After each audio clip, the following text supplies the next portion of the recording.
En esta ocasión explicaremos el capítulo número 4 del libro El Gran Tablero Mundial, la supremacía estadounidense y sus imperativos geoestratégicos, capítulo denominado El agujero negro. Nuestro mapa semántico contiene una categorización del capítulo en tres partes. Número 1, antecedentes y consecuencias de la desintegración. Número 2, un replanteamiento ante la nueva situación socioeconómica y política que tenía en ese momento Rusia. Número 3, las alternativas que se propusieron para salir de la crisis. Habiendo explicado la categorización del mapa semántico, continuamos con el capítulo. La desintegración a finales de 1991, del que en términos territoriales era el mayor estado del mundo, creó un agujero negro en el mismo centro de Eurasia. Fue como si el heartland de los geopolíticos hubiera desaparecido de pronto del mapa global.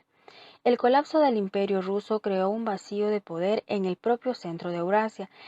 La debilidad y la confusión no era solo de los estados recientemente independizados, sino que en la propia Rusia el levantamiento produjo una crisis sistemática generalizada, acentuada por el intento simultáneo de acabar con el viejo modelo socioeconómico soviético.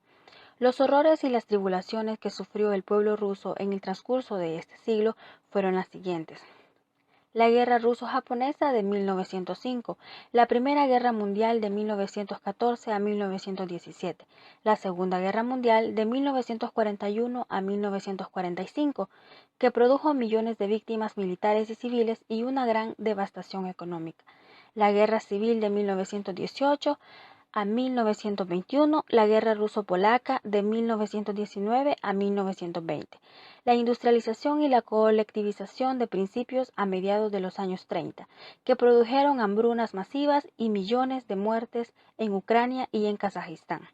La repentina desintegración de la Unión Soviética, seguida de desórdenes civiles, de una dolorosa crisis económica y de la sangrienta y humillante guerra contra Chechenia.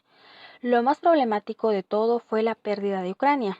La aparición de un Estado ucraniano independiente no solo obligó a todos los rusos a replantearse la naturaleza de su propia identidad política y étnica, sino que representó un revés geopolítico vital para el Estado ruso, generando disminución del territorio ruso hacia el norte y la pérdida de control del mar Báltico y el mar Negro.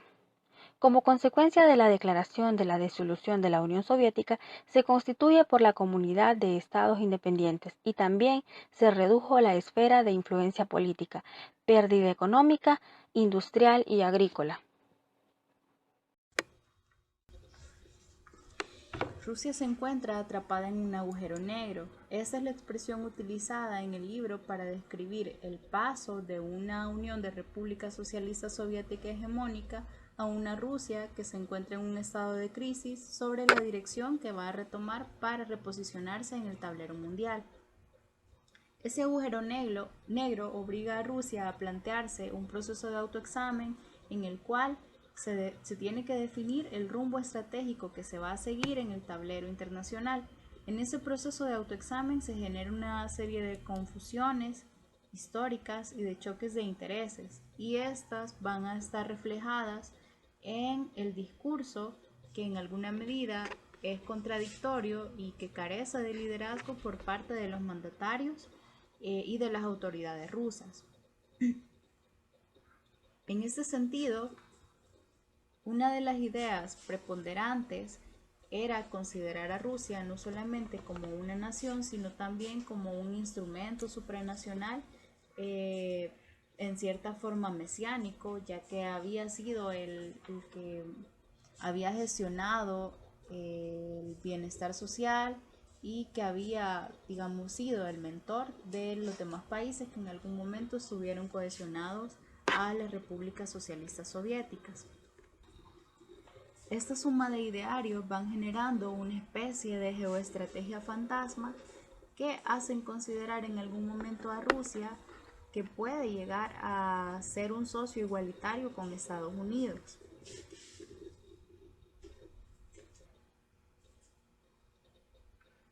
A esta concepción que se tenía basada en el mesianismo ruso se le conoce como autoengaño. Y aunada a ello viene el hecho de que Ucrania y otros países de la Unión Euroasiática estaban en pleno apogeo y proceso de nacionalismo y de defensa de su soberanía nacional. Eh, para ejemplo, pues se tiene el caso de Ucrania, que apoyado y con lazos hacia Estados Unidos, se independiza de tal forma que cualquier tipo de unión económica o política con Rusia carecía de sentido. Siguiendo con la explicación de nuestro mapa semántico, en reacción al colapso provocado por la desintegración, surgieron tres alternativas propuestas por el gobierno de Yeltsin. En primer lugar, se dio prioridad a la Asociación Estratégica Madura, la cual pretendía ser un socio igualitario con Estados Unidos para la recuperación económica. Esto desde un inicio significó un rotundo autoengaño y fracaso para Rusia. Además, este pretendía concretizar la supuesta ampliación de la OTAN, solo que ésta, en lugar de fortalecer lazos con Rusia, lo hizo con Ucrania. Por otra parte, para que esta estrategia fuera efectiva, Rusia tenía que hacer muchos cambios, entre estos una reforma política, una estabilización democrática, asimismo un cambio de mentalidad imperial a una mentalidad nacionalista, para que así se pudiera generar una modificación y modernización del sistema socioeconómico del país. Lastimosamente, ninguna de estas tres alternativas fue viable, puesto que carecían de objetividad, ya que Rusia no estaba consciente del nuevo papel que éste tenía a nivel mundial y que paulatinamente había dejado de ser el centro de Euroasia. En eso se hizo una segunda propuesta, la cual se llamó el extranjero próximo, la cual se convirtió en el mayor objeto de críticas. Esta se basaba en el concepto como tal de asociación con las ex repúblicas soviéticas, las cuales tenían una comunidad integrada de estados, con el fin de generar lazos más cercanos, a pesar que muchos países seguían atados a Rusia. No se podía llegar a establecer una cooperación económica regional en la que Rusia tendría el papel de regular la situación en Europa Oriental, en Asia Central y en el Lejano Oriente. Pero fue nada más una ilusión geopolítica. Muy bien, si descartamos estas dos opciones, también el gobierno de Yeltsin nos propuso una última, que la tituló una contraalianza antihegemónica con Estados Unidos. Consistía en crear una coalición que aliara a China, Irán y a Rusia, pero estos se dieron cuenta que no estaban preparados para unir estratégicamente su suerte a la de Rusia, la cual estaba inestable y débil. Se dieron cuenta que pondrían en riesgo su acceso al mundo más avanzado, y es que realmente Rusia no tenía nada que ofrecerles. Por eso no podía ser considerada un socio valioso para generar una coalición de esa magnitud. Entonces nos quedaba una alternativa única, que era unirse a la Unión Europea. Esta opción era la única que podía dar a Rusia un papel internacional realista y al mismo tiempo maximizar las oportunidades de transformarse socialmente. Ninguna otra alternativa podía ofrecer a Rusia los beneficios que daba una Europa moderna y rica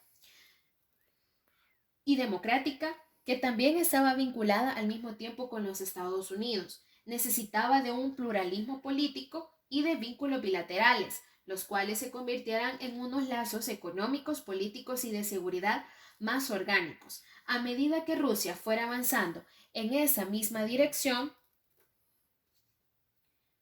pronto se llenaría el agujero negro de Euroasia, de que es prácticamente de todo lo que habla este capítulo.